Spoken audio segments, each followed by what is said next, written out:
कराची समेत सिंध भर में तेज बारिशों का नया अलर्ट जारी। सिंध भर में अगस्त में भी मामूल से जायद बारिशों का खदशा। कराची में यौम आशूर पर गरज चमक के साथ बारिश का इम्कान जाहिर कर दिया गया।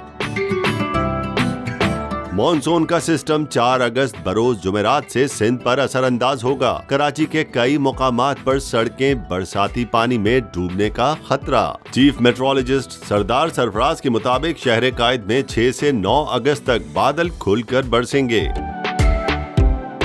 मॉनसून का नया सिस्टम ठट्टा, बदीन, सजावल, उमरकोट और थरपारकर में भी एंट्री देने के लिए तैयार। तूफानी बारिशें 11 अगस्त से कराची वालों का इम्तिहान लेंगी। महकमा मौसमियात ने कराची के अवाम को एक बार फिर तैयारी पकड़ने की हिदायत कर दी। 15 अगस्त तक जारी रहने वाला मॉनसून सिस्टम कराची समेत सूबे भर में जल थल एक कर सकता है। काली घटाएं सिर्फ एक सूबे तक महदूद नहीं। 4 अगस्त से पंजाब, बालाई खैबर पख्तूनख्वा, शुमाल मशरिकी बलूचिस्तान और कश्मीर में भी कुछ मुकामात पर तेज हवाओं के साथ बरसात का इम्कान है।